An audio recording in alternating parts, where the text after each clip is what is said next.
Welcome to Lady Mythos. Far from the halls of the gods, there was once an island where a great wolf lay chained to the earth. The chains were strange. They did not look like iron. They were thin, almost like a ribbon. And yet no force in the world could break them. The wolf had been placed there by the gods themselves. They feared what he might one day become. But here is the strange thing about this story. The wolf had once lived among them. He had grown up in Asgard. He had eaten from their hands. And when the gods first decided to bind him, he had done absolutely nothing wrong. His name was Fenrir. Tonight we follow the story of how a wolf came to live among the gods, how fear slowly grew around him, and how a single decision would change the fate of the 9 realms. If you enjoy myth stories like this, you're welcome to subscribe. And if you're listening somewhere in the world tonight, feel free to share where in the comments.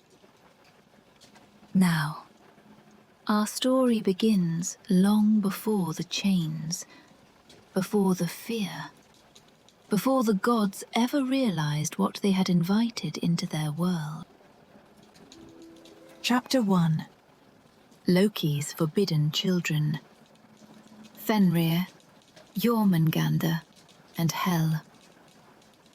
Our story begins far from the shining halls of Asgard, far from the watchful eyes of the gods, in a place where the forests grew older, darker, and far less welcoming than anything the gods liked to speak about. There was a woodland in the far north called Ironwood, the Ironwood. Even the name carried a kind of cold weight.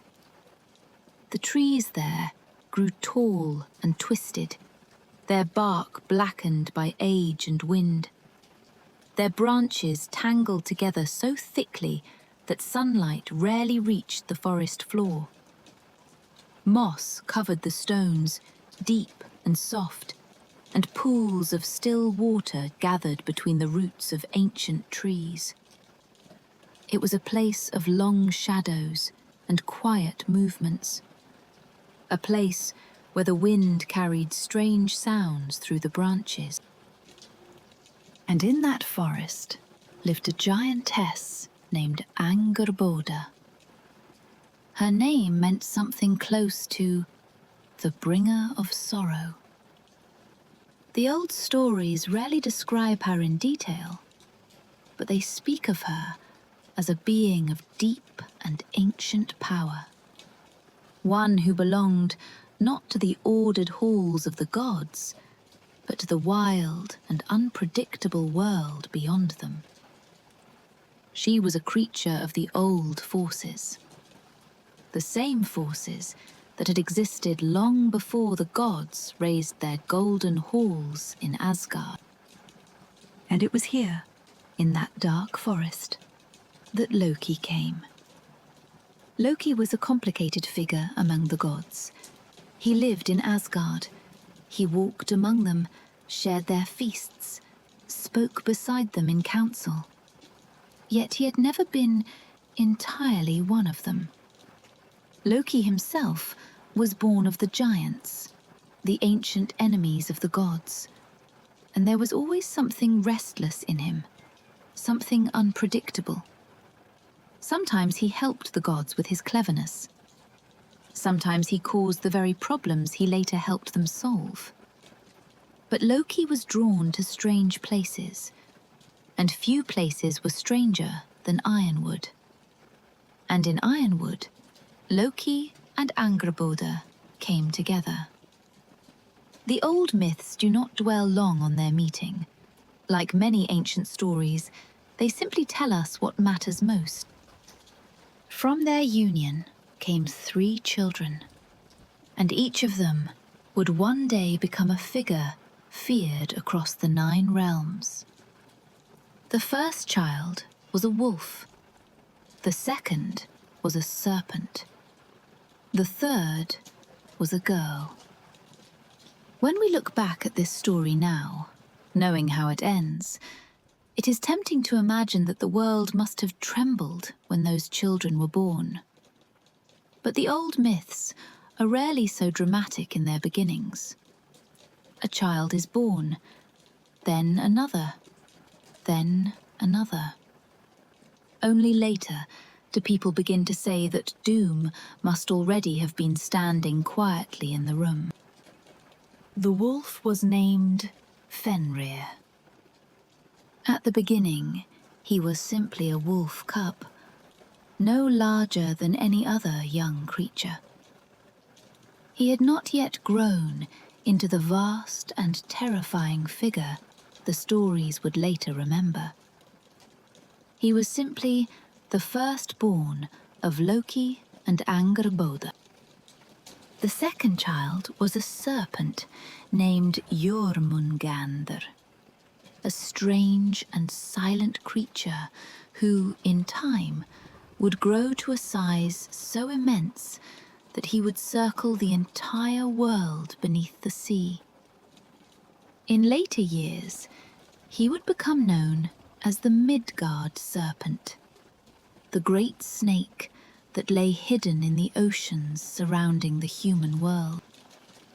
The third child was Hel.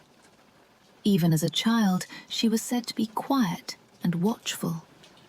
In time, she would descend to rule over the realm of the dead, a vast and shadowed land beneath the roots of the world tree, where the souls of those who did not die in battle would eventually arrive. 3 children, 3 futures. And though they had done nothing yet, whispers of them began to spread. Nothing in the 9 realms remained hidden from Odin, the ruler of the gods, for very long. Odin was always searching for knowledge. He listened to wandering seers.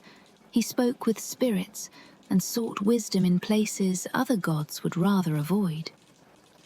He sacrificed much for knowledge, even part of his own sight, because he understood something many others did not. The future was dangerous, and the only defense against danger was knowing it before it arrived. So when word reached him of Loki's children in Ironwood, Odin sought answers. He turned to prophecy, and what he learned troubled him deeply. The old prophecies spoke of chaos tied to these children, of forces that would one day rise against the gods themselves, of a future where the world would tremble and the order the gods had built would begin to crack. The details were never simple. Prophecies in the Norse myths rarely are. They came in fragments, in images, in warnings that felt more like riddles than instructions. But Odin heard enough to know that Loki's children could not be ignored. And fear has a way of spreading quickly through the halls of the gods. Soon, the other gods of Asgard were speaking of the children as well. They spoke cautiously at first, then with growing concern. None of the children had done anything wrong, but the prophecies surrounding them were dark. And the gods had seen enough of the world to know that prophecy had a way of finding its path, no matter how hard someone tried to step around it. So Odin made a decision. The 3 children would be separated. The serpent Jörmungandr was taken from Ironwood and cast far away into the vast ocean that surrounds Midgard, the world of humans. There he would grow, hidden beneath the waves, until his body became so enormous that he would one day coil around the entire world. The girl Hel was sent down into the deep realm beneath the roots of the world tree. There, She would rule over the dead who did not fall in battle, in a cold and shadowed land that would eventually bear her name, Helheim. But the wolf was different. Perhaps it was because a wolf could still be watched. Perhaps it was because Odin wished to keep the creature close, where he could measure its strength as it grew. Or perhaps fate simply wished the story to unfold in the most difficult way possible.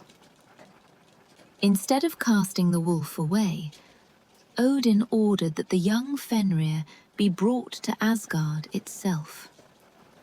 There, among the gods, the wolf would be raised, watched, studied, judged. And so Fenrir was taken from the dark forest of Ironwood, taken from the place where he had been born, taken from his mother and the strange wilderness that had first known him, and carried across the realms toward the shining halls of the gods, toward Asgard, where his story would truly begin. Because before there were chains, before there was betrayal, before the gods began to fear him, there was simply a young wolf arriving in the realm of the gods for the very first time. And none of them yet understood how much that small arrival would one day cost them. Chapter 2. The Wolf, raised in Asgard. When Fenrir first arrived in Asgard, he was still young. Not yet the terrible creature the stories would one day remember, not yet the monster whispered about in fearful voices by the gods. He was simply a wolf cub.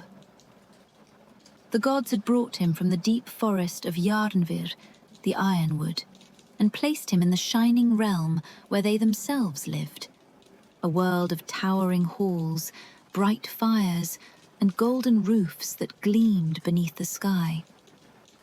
To Fenrir, it must have seemed like an entirely different world. The air in Asgard was cleaner. The forests were thinner and brighter. Rivers ran clear beneath stone bridges, and the sound of hammering from distant forges often drifted across the valleys where the gods built their halls. Yet even in this place of light, the young wolf was never entirely free from watchful eyes. The gods remembered the prophecies Odin had heard. They remembered the warnings whispered by seers, and the uneasy feeling that had settled over Asgard when Loki's children were first spoken of. And so, Fenrir was allowed to stay, but he was always watched. At first, most of the gods kept their distance. They had seen wolves before, of course. Wolves roamed many of the forests of Midgard and beyond. But Fenrir was not like the wolves they knew. Even as a cub, there was something different about him. Something stronger. Something that made the air around him feel a little less certain. The gods spoke to one another quietly about him. They wondered how large he might grow, how strong he might become, and whether the prophecies Odin had heard were already beginning to take shape. But Fenrir himself seemed unaware of these fears. He wandered the open spaces of Asgard as any young creature might. He explored the edges of forests. He ran along the rocky slopes that overlooked the shining halls of the gods. And when hunger came, he waited, because he quickly learned that someone would feed him. That someone was Tyr. Among all the gods of Asgard, Tyr was known for many things. He was a god of courage and justice, a warrior respected even among beings who rarely admitted respect for one another. Tyr believed in honor, in promises kept, and in facing danger without turning away. Perhaps that was why he was the only one who approached Fenrir without hesitation. While the other gods watched from a distance, Tyr walked directly towards the wolf. At first, Fenrir watched him carefully.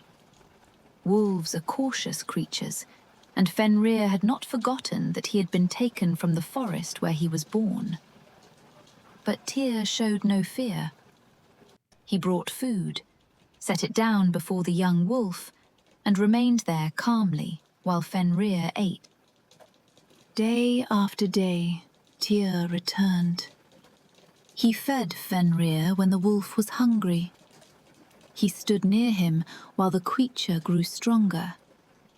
And slowly, a strange sort of trust formed between them.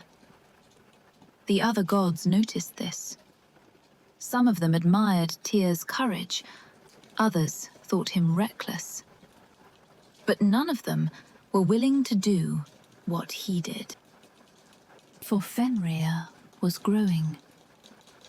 At first, the change was slow enough that no one spoke about it. A wolf grows, after all. But Fenrir did not grow like an ordinary wolf. Each passing season seemed to stretch him larger. His legs grew longer, his shoulders broader, his jaws stronger. Soon, he was no longer the size of a cub wandering through the halls of Asgard. He had become a great wolf.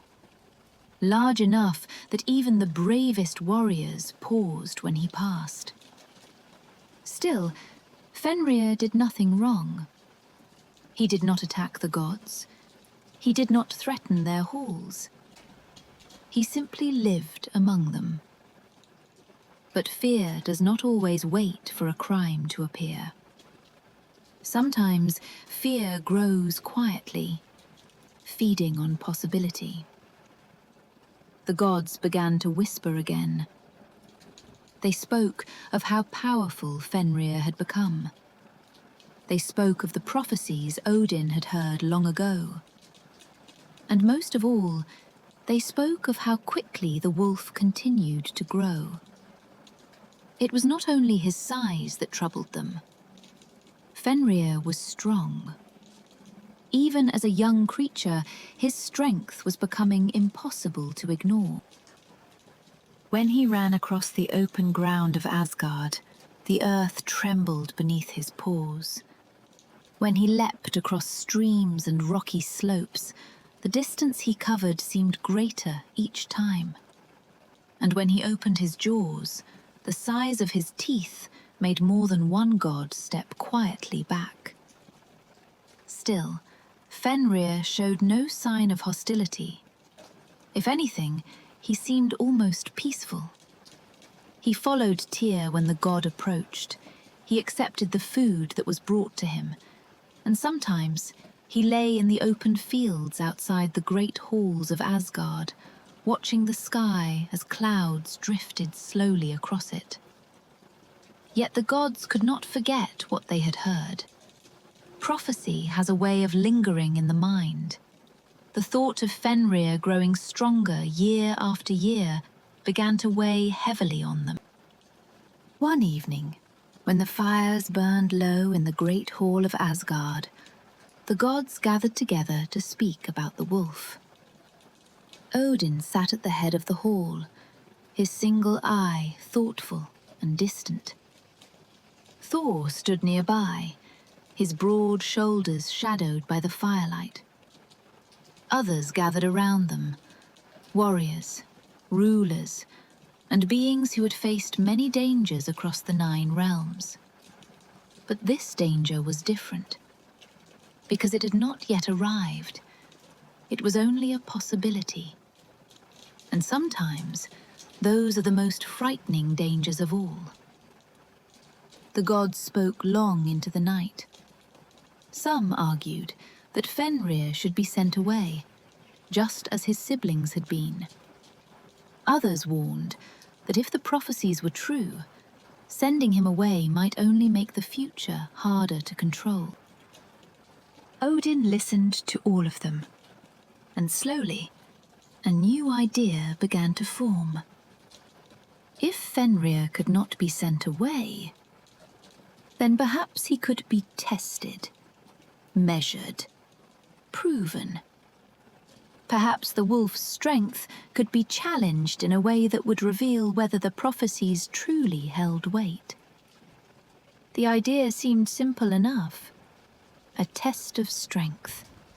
A game, perhaps. After all, Fenrir had grown proud of his growing power. Surely the wolf would not refuse the chance to prove how strong he had become. And so the gods began to prepare for what they called a game, but what would soon become something very different. Because the next time Fenrir stood among the gods, they would bring chains, and they would ask the wolf to prove his strength. Chapter 3. The gods try to chain Fenrir. The gods did not act immediately. For a time, life in Asgard continued as it always had. The halls of the gods remained bright with firelight. Warriors passed through the great gates each day, and the distant clang of hammers from the forges echoed across the valleys of the realm. Fenrir still wandered the open fields beyond the halls. He still followed Tyr, the only god who approached him without hesitation. And yet, something had changed. The gods were watching him more closely now. They had spoken together in the great hall, weighing the prophecies Odin had heard against the wolf that now walked among them.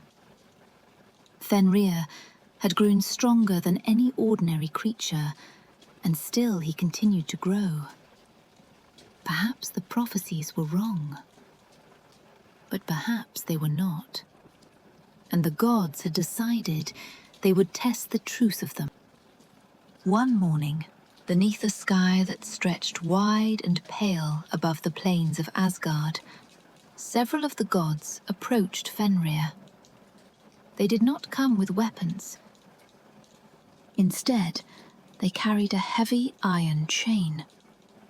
The chain was thick and dark, each link hammered together by the strongest craftsmen of the gods. It was the sort of chain that could bind great beasts or anchor ships against the fiercest storms. They called it leading. Fenrir lifted his head as they approached. The wolf was large now, larger than many horses in Midgard, and when he rose to his feet, the ground seemed to tremble faintly beneath him. But he did not growl. He simply watched them.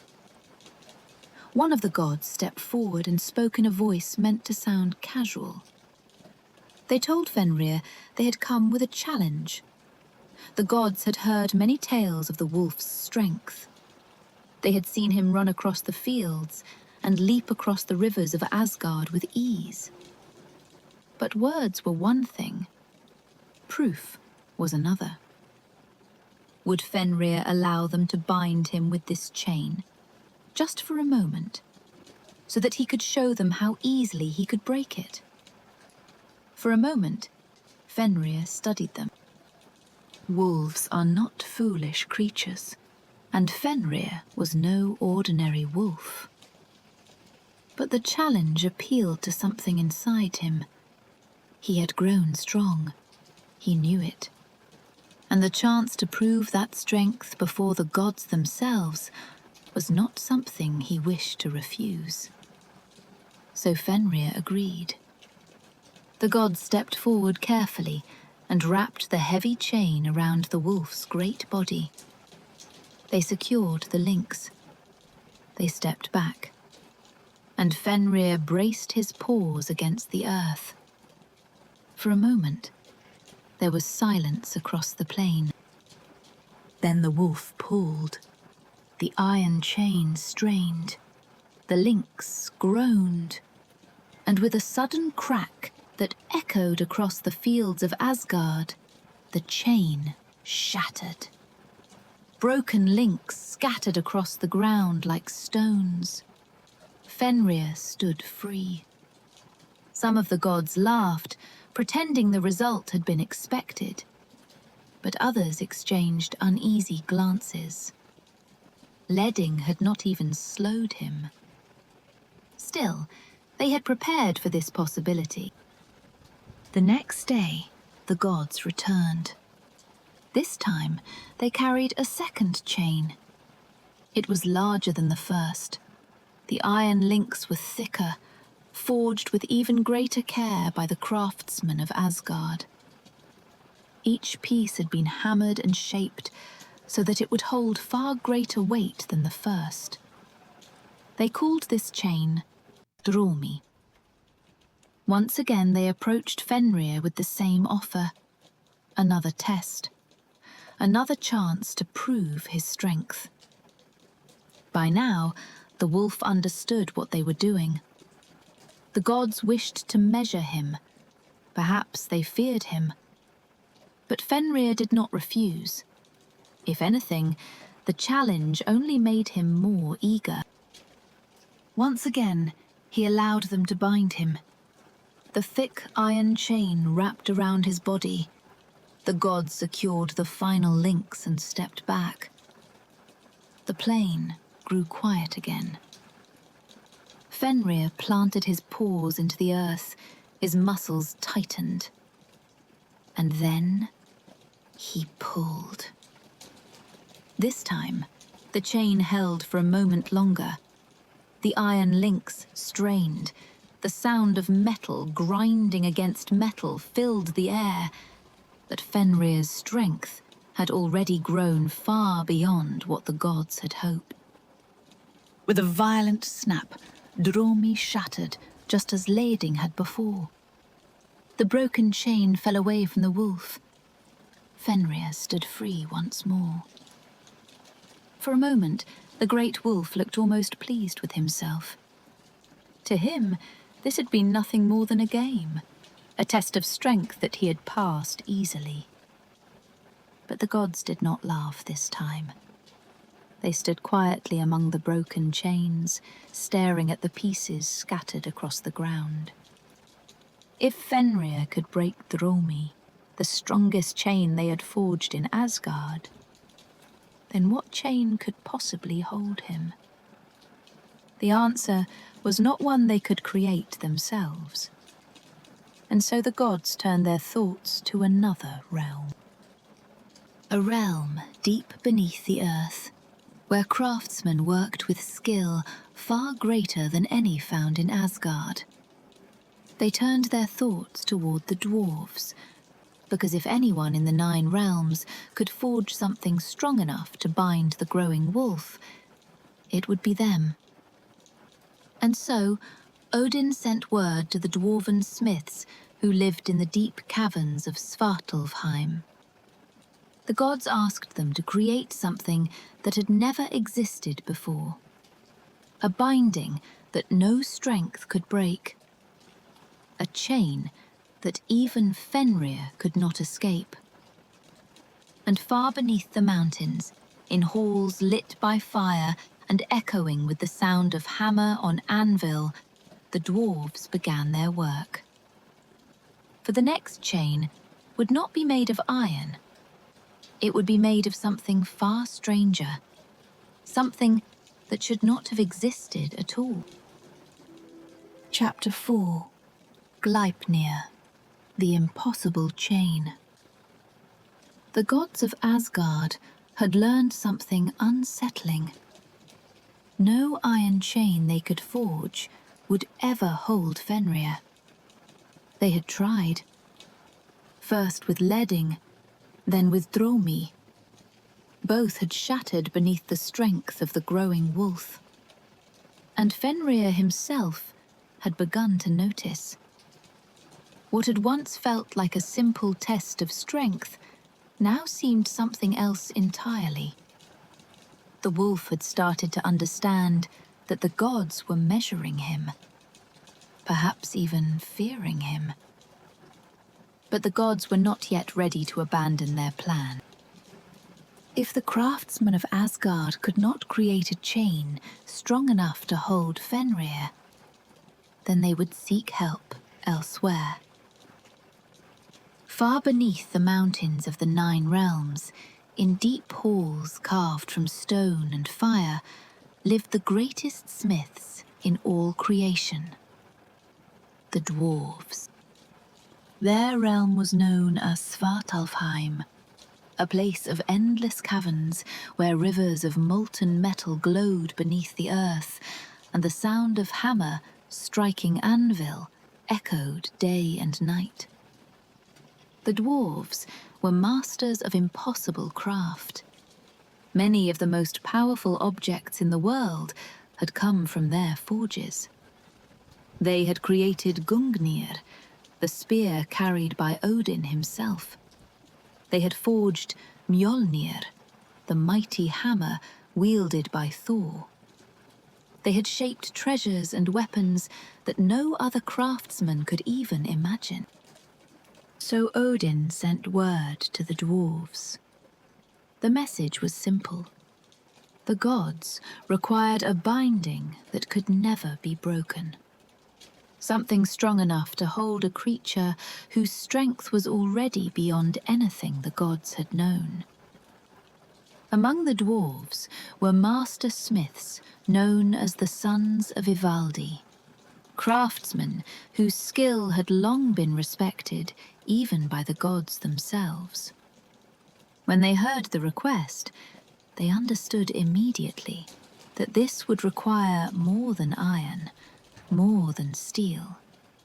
It would require something stranger, something that did not follow the ordinary rules of the world.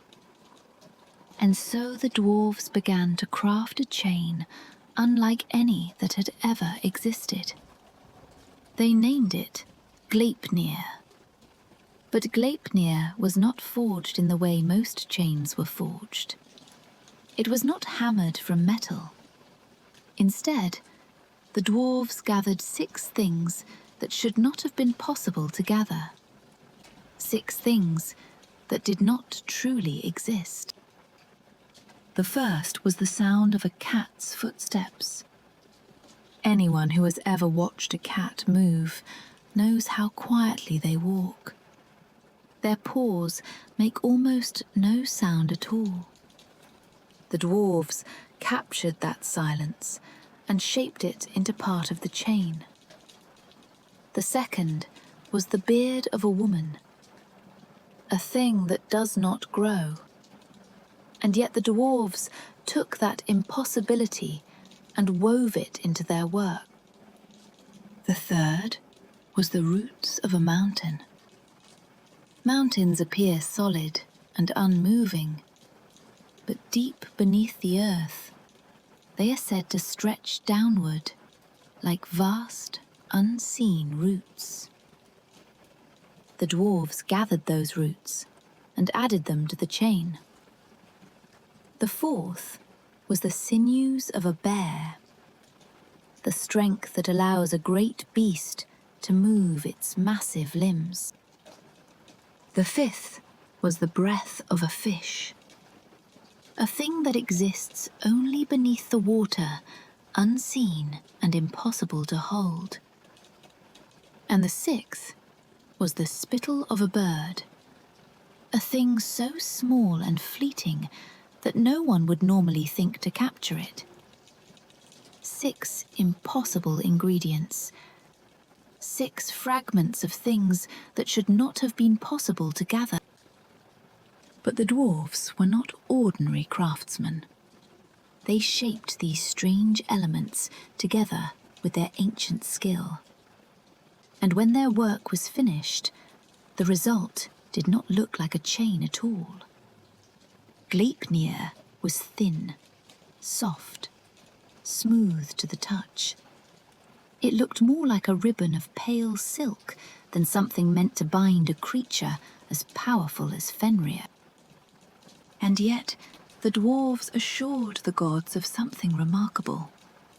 The chain could not be broken, because it was made from things that did not exist. It obeyed rules that strength alone could never overcome.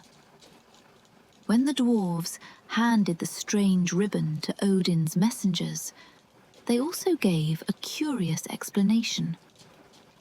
The reason certain things did not exist in the world, the reason cats walk silently, the reason women do not grow beards, the reason mountains do not show their roots, was because those things had already been used in the making of Gleipnir.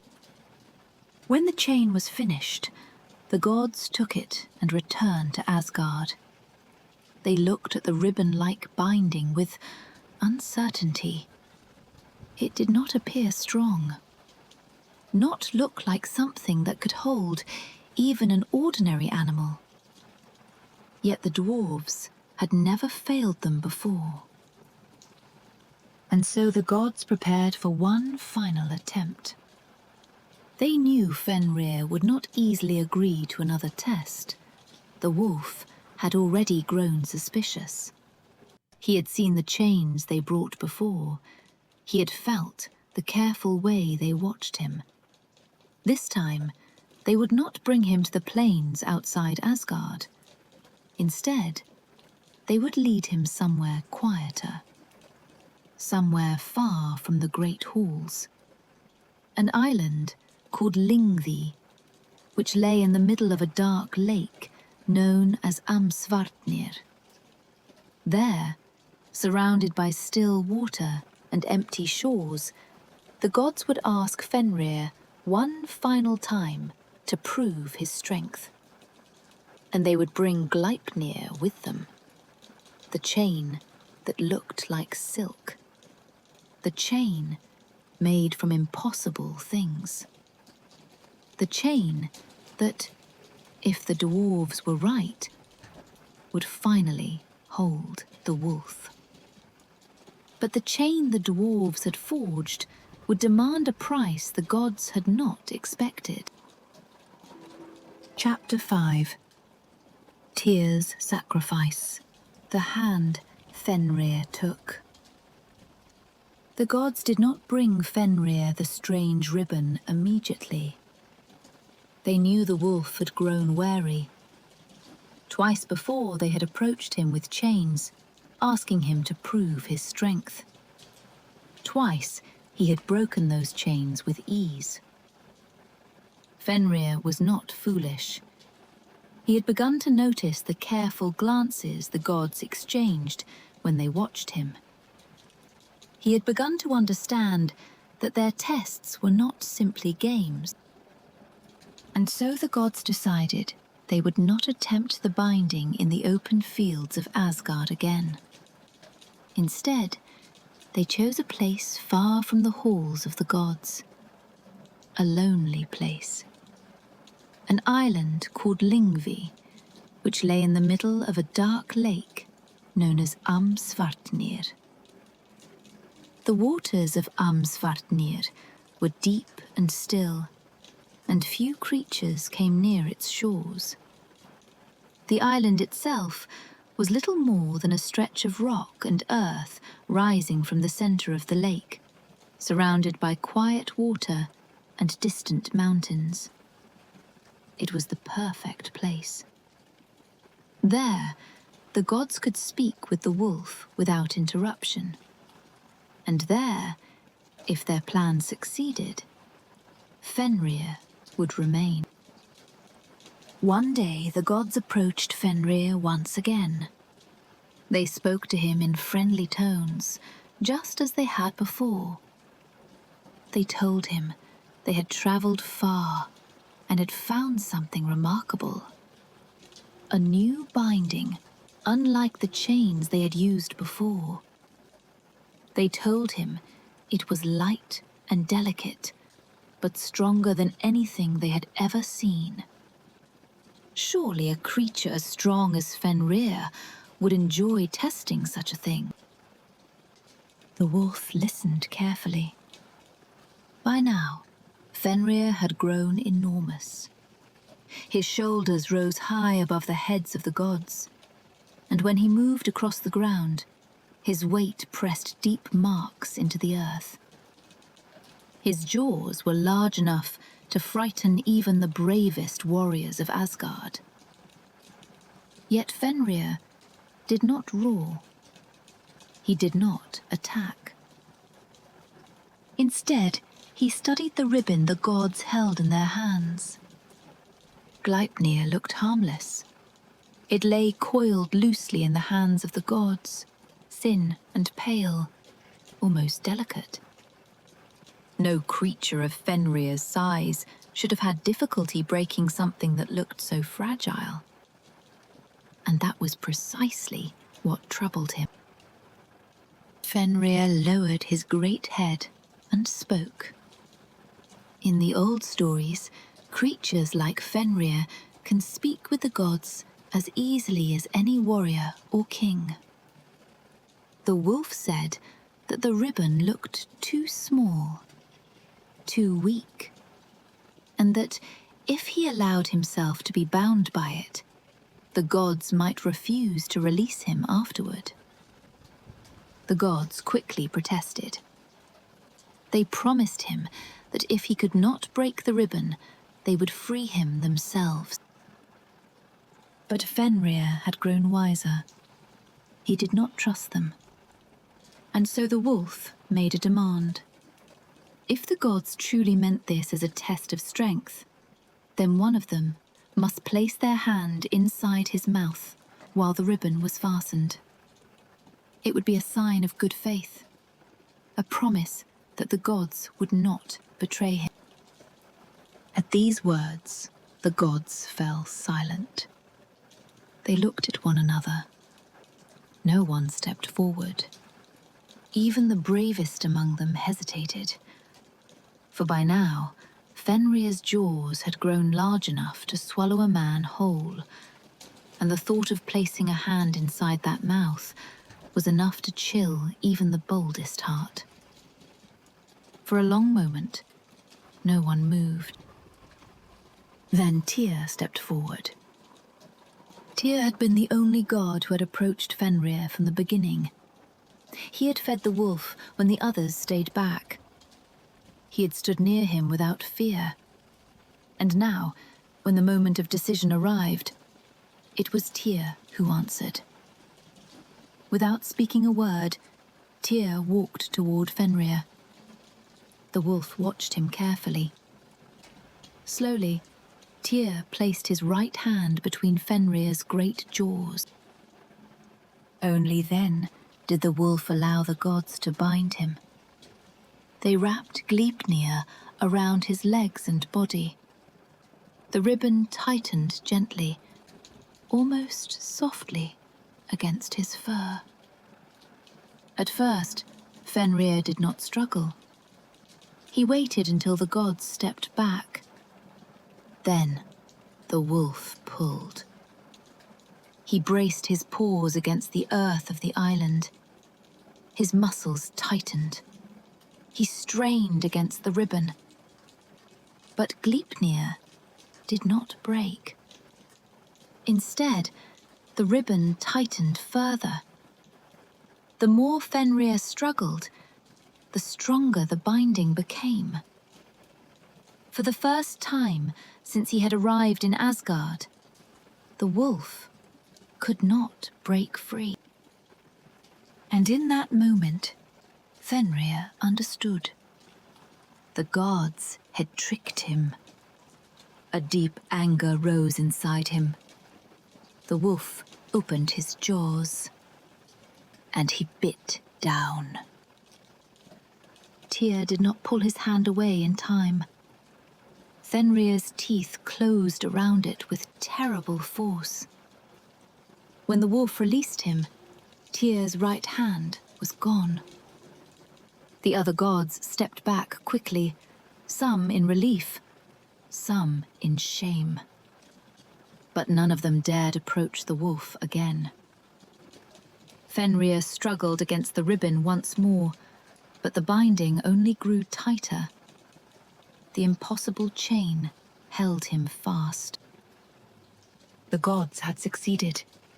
They fastened the end of Gleipnir to a great stone driven deep into the earth of the island. That stone was called Gjöl. Then they drove another stone, called Sviti, into the ground to anchor the first. Fenrir was now truly bound. The wolf fought against the binding with all his strength. He snarled and snapped at the gods, who stood beyond his reach. To prevent him from biting again, the gods forced a sword into his mouth, wedging the blade between his jaws so that he could no longer close them. The hilt pressed against the lower jaw, the blade held the upper. Fenrir could no longer bite, but he could still howl. And his howls echoed across the empty lake of Svartnir and through the distant mountains beyond. Foam gathered in the wolf's mouth as he struggled against the binding. It poured from his jaws and ran across the earth of the island. In time, that foam formed a river. The river was called Van, which means hope. And there, on the lonely island of Lyngvi, the wolf remained, bound by a chain that could never be broken, abandoned by the gods who had once raised him, waiting, watching. And far away, beyond the quiet waters of Svartnir, the world continued to turn. But the old prophecies had not been forgotten. For the seers had long spoken of a day when the chains of Fenrir would not hold. A day when the sky itself would darken. A day when the final battle of the gods would begin. The day called Ragnarok. Chapter 6. The wolf the gods betrayed. And so, Fenrir remained on the island of Lyngvi, bound by the strange ribbon the dwarves had created, bound by Gleipnir, the chain made from things that should not have existed. At first, the wolf struggled. The island shook beneath the force of his movements. His paws dug deep into the earth, tearing at the ground as he tried again and again to break the impossible binding. But Gleipnir held. It tightened with every attempt to escape. The harder Fenrir fought, the stronger the ribbon seemed to become. Soon, the wolf understood what the gods had done. This was no ordinary chain. No strength, no matter how great, could tear it apart. The gods had not simply tested him, they had imprisoned him. High above the island, the sky of the northern world stretched endlessly. Clouds drifted slowly over the lake of Svartnir, their shadows passing across the dark water like silent ships. But the gods of Asgard did not remain to watch the wolf. They had done what they believed was necessary, and once the binding was complete, they left the island behind. Only a few among them looked back. Most did not. In their minds, the danger had been contained. The prophecies had been prevented. Fenrir would remain bound forever. But the old stories rarely allow such simple endings. The wolf remained alone on Lyngvi.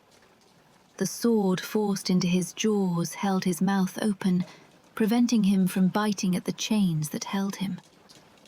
The blade pressed against his upper jaw, while the hilt pushed against the lower, wedging his mouth open so that he could do little more than breathe and watch.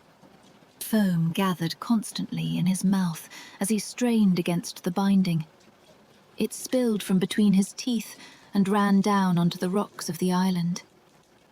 Over time, the foam formed a stream that flowed from the wolf's jaws and across the land. That stream became the river Van. Its name meant hope. Though whether it was the wolf's hope or the gods, no one could truly say. And so the years passed. Years in the world of the gods do not move the way they do among humans. Seasons turned. Storms crossed the skies of the 9 realms. Empires of men rose and fell far below in Midgard, the human world. And still, Fenrir remained bound. The wolf did not forget. He watched the skies above him. He watched the slow passing of clouds and stars. And somewhere, deep within him, anger waited. Far away, beyond the lake and the mountains and the forests of the world, the other children of Loki were also growing into the shapes prophecy had promised.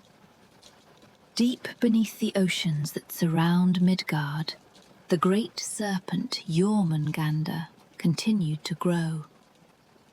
His body stretched farther each year through the dark waters of the world.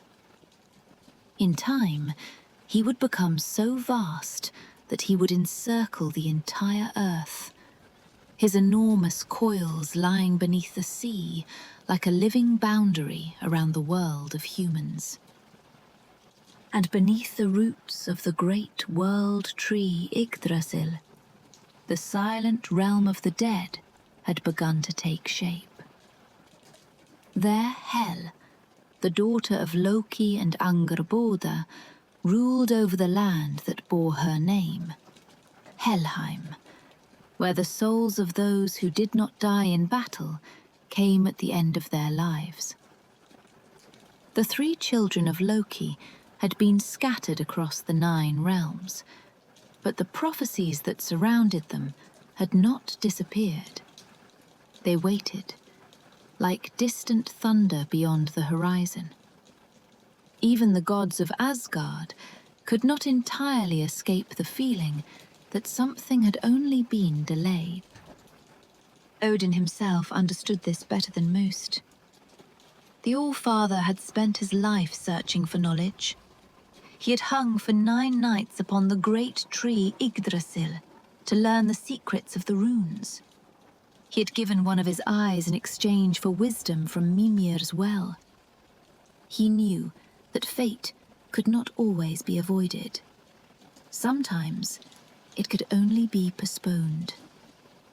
And the prophecies that spoke of the end of the world, the great battle called Ragnarok, still lingered in the oldest songs of the 9 realms. In those songs, the chains that bound Fenrir did not last forever.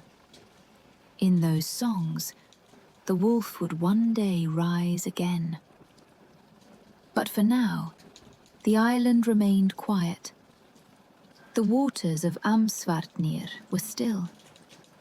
The wolf lay bound beneath the sky, and the world moved forward. Yet even in peaceful times, signs sometimes begin to appear. Small signs at first, strange events that seem unconnected. In the far reaches of the sky, 2 wolves had begun their endless chase. They were known as Skuld and Hati, and though few yet understood it, their pursuit was another thread in the same great tapestry of fate. Because the day would come when their hunt would finally succeed. And when that happened, even the chains of Fenrir would no longer hold. Chapter 7. The Wolves Who Hunt the Sun and Moon. High above the 9 realms, beyond the forests of Midgard and the golden halls of Asgard, the sky followed its ancient rhythm. Each day the sun crossed the heavens, each night the moon followed behind. To those who lived in the world of humans, it seemed a simple and reliable order. The sun rose, the sun set. The moon drifted across the night, pale and quiet among the stars. But in the old stories of the North, the sky was never as peaceful as it appeared. For the sun and moon were not alone in their journey. They were being chased. 2 wolves ran through the heavens with tireless determination. Their names were Skurl and Hati. No one could say exactly when their pursuit had begun. Some stories claimed they were born in the dark forests of Jörmungandr, the same Ironwood where Fenrir himself had first opened his eyes to the world. Other tales whispered that they were the children of Fenrir, wolves born of his blood, carrying within them the same wild strength that had once frightened the gods of Asgard. Whether sons or kin, their purpose was the same. They hunted the sky. Skurl chased the sun, racing across the heavens each day as the bright disk of light moved above the world. And behind them, through the dark hours of night, Hati pursued the moon. Endlessly they ran, across the sky, across the seasons, across the years. And though they never quite caught their prey, they came close enough that the ancient people of Midgard believed they could sometimes see the wolves gaining ground. When the sun dimmed during an eclipse, they said Skurl had nearly reached it. When the moon darkened in the night sky, they said Hati's jaws had almost closed around it. But the chase always continued. The wolves never stopped, and the sun and moon never escaped entirely. It was a reminder that the order of the world was not as permanent as it seemed. Even the sky could be hunted. And the old prophecies whispered something more. They said the day would come when the wolves would finally succeed. On that day, the sky itself would darken. The sun would vanish. The moon would disappear. And the world would tremble as the final battle of the gods began. That battle had a name: Ragnarok, the doom of the gods.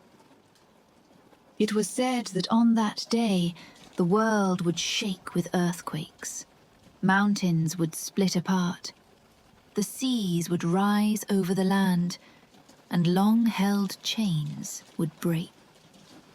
Among those chains was the one that bound the great wolf on the island of Lingvi.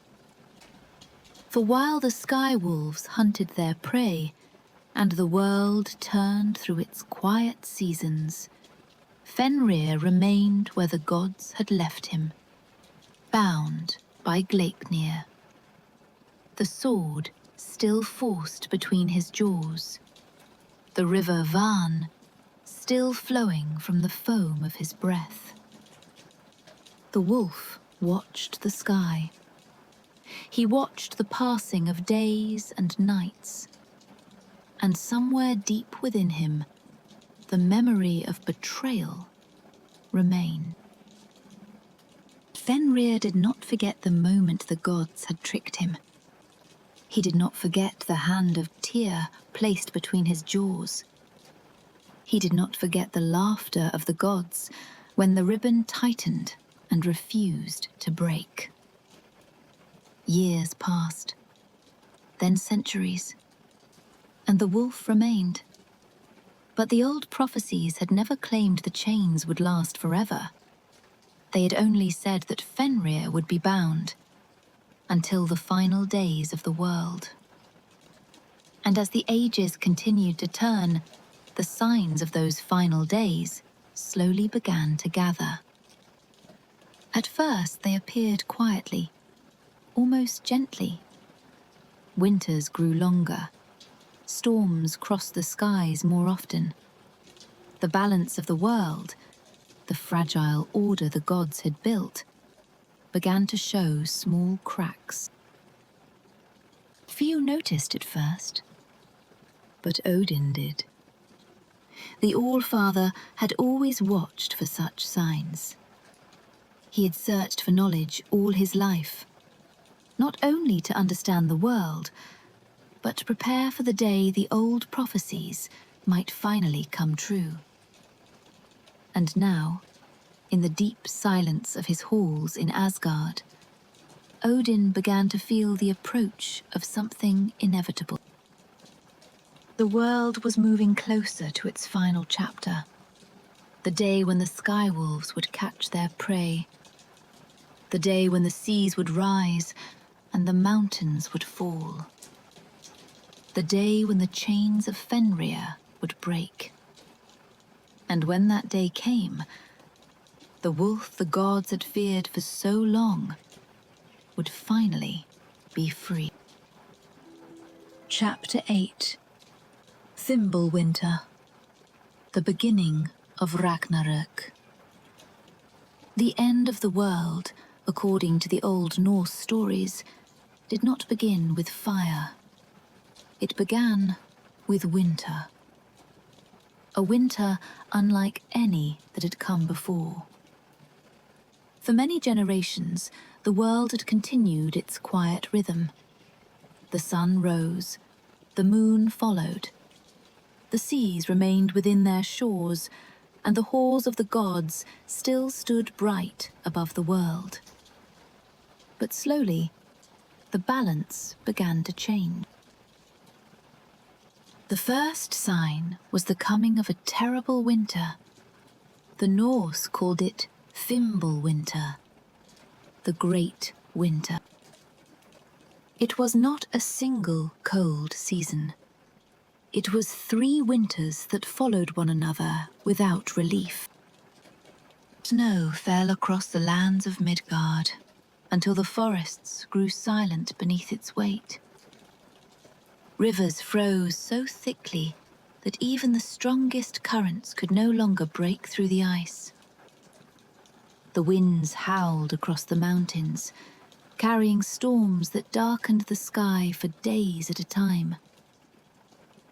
And between those winters, there came no summer, no warm season, no gentle thaw. The cold simply continued. In the human world of Midgard, the long winter brought suffering and fear. Fields that had once fed entire villages lay buried beneath endless snow. Food grew scarce.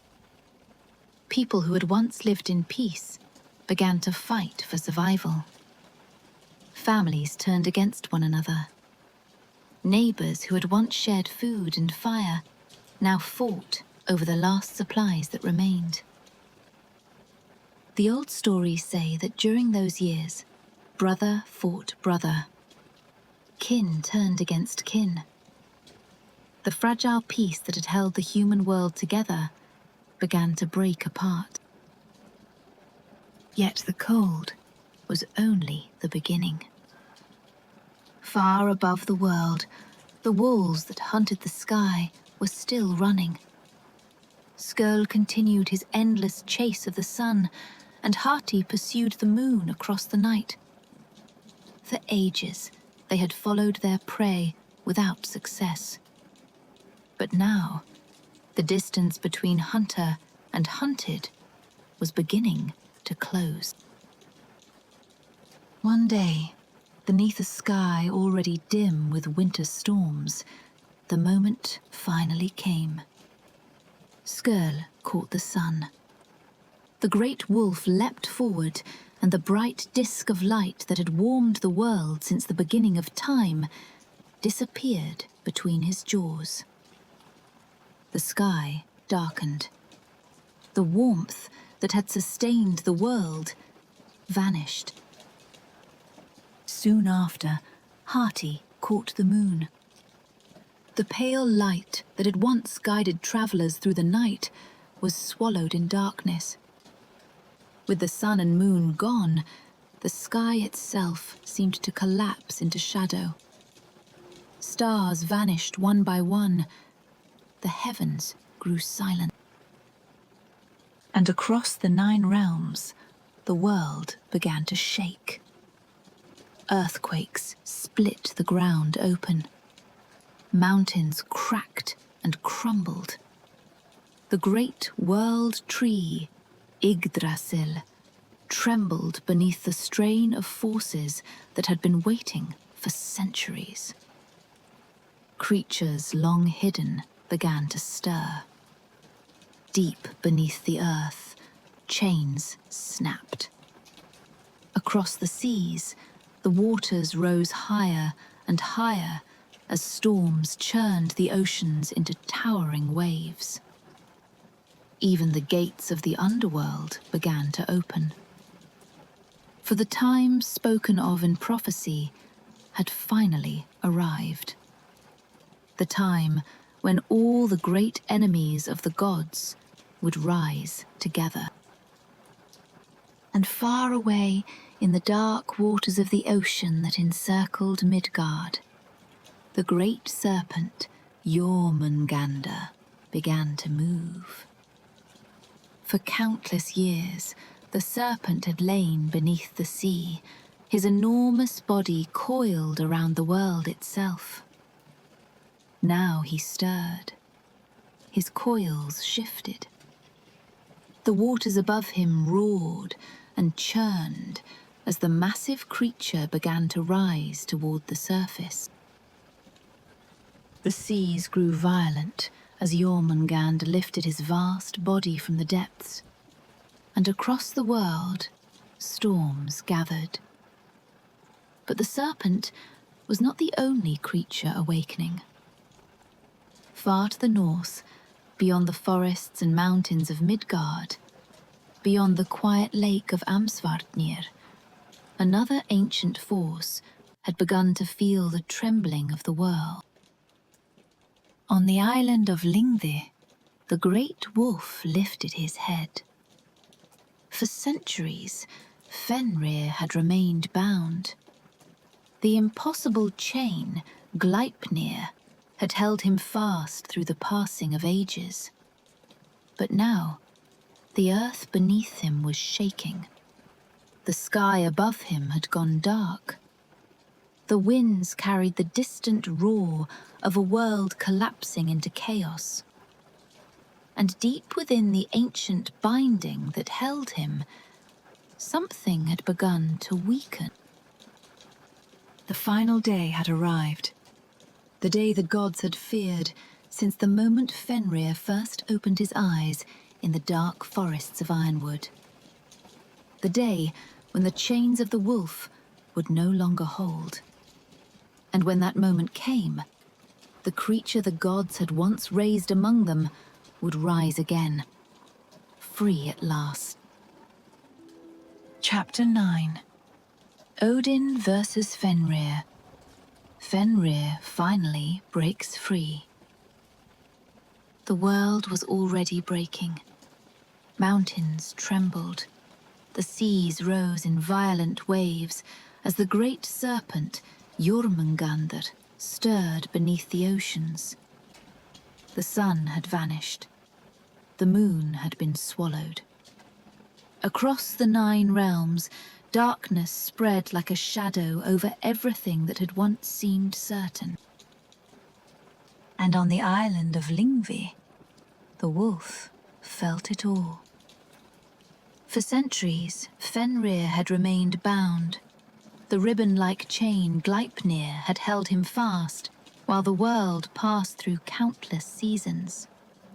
The sword forced between his jaws had kept him from closing his mouth, and the river Van had flowed endlessly from the foam of his breath. But now the earth itself was shaking. The air carried the sound of storms and distant thunder. Something deep within the world had changed. Fenrir lifted his head toward the dark sky. The wolf had waited a long time. Long enough for the anger of betrayal to settle into something colder and deeper. Long enough to remember every moment of the day the gods had bound him. And now, the time the prophecies had spoken of had finally arrived. The chain that had once been unbreakable began to strain. Gleipnir tightened as the wolf moved. For a moment it held, but the world itself was no longer the same. The forces that had once kept order across the 9 realms were collapsing. The bindings that had held ancient powers in place were weakening, and with a violent snap that echoed across the lake of Amsvartnir, the impossible chain finally broke. Fenrir was free.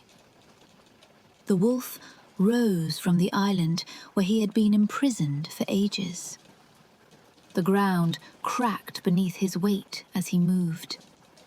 Fenrir had grown far beyond the creature the gods had once raised in Asgard. Now, he was vast. So enormous that his presence alone seemed to darken the land around him. The old stories say that when Fenrir opened his mouth, his jaws stretched from the earth to the sky. Flames burned from his eyes. His breath carried destruction across the land. The wolf ran across the breaking world, leaving devastation behind him. And as Fenrir moved, other ancient powers rose to join the final battle. From the realm of fire, known as Muspelheim, the fire giant Surtur marched forward with his flaming sword, leading an army of fire across the shattered lands. From the sea came Jörmungandr, the great Midgard serpent, rising above the waves as storms raged across the oceans. And from the realm of the dead came countless warriors, marching from Helheim beneath the command of the mysterious helmsman Naglfar, whose ship was said to be made from the nails of the dead. The final battle had begun. The battlefield where all of these forces would meet was called Vigrid, a vast plain where the armies of the gods and their enemies would face one another in the last great conflict of the world. From the shining halls of Asgard, the gods rode out to meet them. Odin himself led the charge. The All-Father rode his 8-legged horse, Sleipnir, carrying the spear, Gungnir, the weapon that had never failed its mark. Around him rode the warriors of the gods. Thor, carrying the hammer, Mjolnir, Tyr, the one-handed god who had once fed the wolf, Freyr, Heimdall, and many others who had long known that this day might come. They rode toward the battlefield, knowing the old prophecies, knowing that the end of the world could not be avoided. Among the enemies advancing across the plain, one figure towered above the rest. The great wolf, Fenrir. Even Odin knew what the prophecies had said. He knew the role Fenrir would play in the battle to come. Yet Odin did not turn away. The All-Father rode directly toward the wolf. For a moment, the battlefield seemed to hold its breath. The king of the gods faced the creature the gods had once raised among them. The creature they had feared. The creature they had betrayed. Then Fenrir lunged forward. The wolf's jaws opened wide. Odin raised the spear Gungnir, but the force of the wolf's attack was unstoppable. The great wolf swallowed Odin whole. The All-Father, ruler of the gods, vanished into the jaws of the creature he had once tried to bind. Across the battlefield, the gods saw their leader fall. But Odin's death did not end the battle, because one of Odin's sons had already stepped forward. The silent god, Vidar. And he had come for the wolf. Chapter 10. The Fall of the Wolf. For a moment, after Odin vanished into Fenrir's jaws, the battlefield seemed to pause. The fall of the All-Father sent a ripple of shock across the plain of Vigrid. The ruler of the gods, the one who had watched the world from the beginning, had been devoured by the creature the gods had once feared and chained. But Ragnarok had never been a battle meant to spare anyone. It was a battle foretold long before any of the gods had been born. And even in the moment of Odin's death, the old prophecies had already spoken of what would follow. Among the warriors of the gods stood Vidar, Odin's son. Unlike many of the other gods, Vidar was known for his silence. He rarely spoke in the halls of Asgard. He was patient, watchful, and steady. A god who waited for the moment when action mattered more than words. But the old prophecies had always given Vidar a purpose. They had spoken of the day when Odin would fall, and they had spoken of the one who would answer. When Fenrir devoured Odin, Vidar stepped forward. The wolf had scarcely finished swallowing the All-Father when the silent god rushed toward him. The old stories say that Vidar wore a strange shoe upon one foot. It was not an ordinary shoe.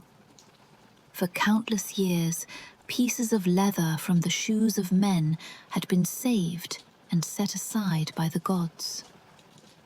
Every small scrap that had been trimmed away when a shoe was made, every unused fragment, had been gathered for this moment. Those scraps had been shaped into a single thick shoe, stronger than any ordinary armor. Vidar planted that shoe against the lower jaw of the wolf. With all his strength, he forced Fenrir's mouth open. The wolf struggled, but the god did not move.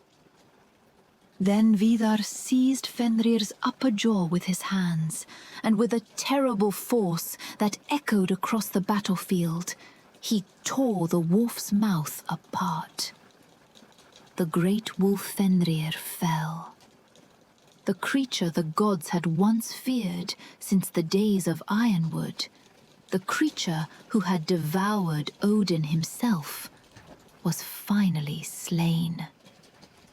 For a moment, the ground of Vigrid lay silent around them. But the battle of Ragnarok was far from over. Across the plain, other terrible struggles were unfolding. Thor, the thunder god, fought the great serpent Jörmungandr, the sibling of Fenrir. Thor succeeded in killing the serpent with the mighty hammer Mjolnir. But the serpent's venom filled the air around them, and after taking 9 steps away from the fallen monster, Thor himself collapsed. Both had destroyed one another. Elsewhere, the fire giant Surtur advanced across the battlefield, his flaming sword blazing like a second sun in the darkness. Where Surtur walked, the world itself began to burn. Flames spread across the earth. The forests caught fire. The skies filled with smoke and ash. Even the great world tree Yggdrasil trembled as the final destruction swept across the 9 realms. The old order of the world was ending. The gods had fought. The monsters had risen, and the prophecies had unfolded exactly as the ancient songs had promised. But Ragnarok was never meant to be only an ending. In the old Norse myths, destruction is not the final chapter. After the fires fade, after the seas settle once more, the world begins again. The earth rises fresh and green from the waters. The sky clears. New life appears where the old world once stood. Some of the gods survive the battle. Some return from the realms of the dead. And the cycle of the world begins again. But the story of Fenrir, the wolf born in the dark forest of Jörmungandr, raised among the gods and finally slain on the field of Ragnarok, would never be forgotten. Because long before the wolf became a monster of prophecy, he had once been a cub, walking quietly through the halls of Asgard. And the chains that bound him had not been forged only from impossible things. They had also been forged from fear. Epilogue. Was Fenrir a monster or a victim? When the fires of Ragnarok finally faded, the old world of the gods was gone. The golden halls of Asgard had fallen. The battlefield of Vigrid lay silent. The great powers that had shaped the 9 realms for ages had either vanished or changed forever. But the old Norse stories rarely end with only destruction. In those stories, the world is not meant to end permanently. After the fires die and the seas calm, the earth slowly rises again from the waters. Fresh grass grows across the land. New forests take root where the old ones once stood. The sky clears. The sun returns, carried across the heavens by the daughter of the sun that had once been devoured. A new world begins. Some of the gods return as well. Vidar, who had slain Fenrir, survives the battle. Vali, another son of Odin, walks the renewed earth. The sons of Thor, carrying their father's hammer, Mjolnir, continue the line of the thunder god. And 2 humans, Leif and Leifthrasir, emerge from the shelter where they had hidden through the destruction, becoming the ancestors of a new generation of humankind. Life begins again. But the old stories still remember what came before. they remember the wolf. They remember Fenrir, the creature who had once walked the halls of Asgard, the creature who had eaten from the hands of the gods themselves, the creature who had been feared long before he had done anything to deserve it. It is easy to look at the end of Fenrir's story and see only the monster, the enormous wolf whose jaws stretched from earth to sky, the creature who devoured Odin and helped bring about the fall of the gods. But the older you look into the story, the more complicated it becomes.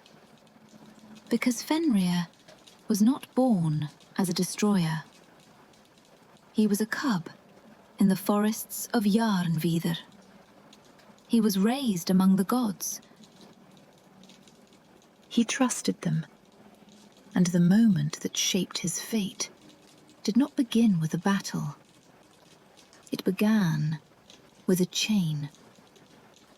The gods feared what Fenrir might one day become, so they bound him. But in doing so, they may have helped create the very future they hoped to avoid. This is one of the quiet truths hidden in many old myths. Sometimes, prophecy does not trap people. Sometimes, fear does. And sometimes, the things we try hardest to prevent are the very things our actions help bring into the world. So the story of Fenrir is not only a story about a monster, it is also a story about trust, about fear, about the way even gods can struggle with the choices they make. And perhaps that is why the old storytellers remembered the wolf for so long. Because even after Ragnarok, even after the world had been reborn, people still wondered the same question. Was Fenrir always meant to destroy the gods? Or did the moment they chained him decide the ending of the story? Thank you for listening to this journey through Norse mythology. If you enjoyed the story, feel free to like the video or subscribe for more myth journeys like this one. And if you're still awake, I'd love to know what you think. Do you believe Fenrir was truly a monster, or something else entirely?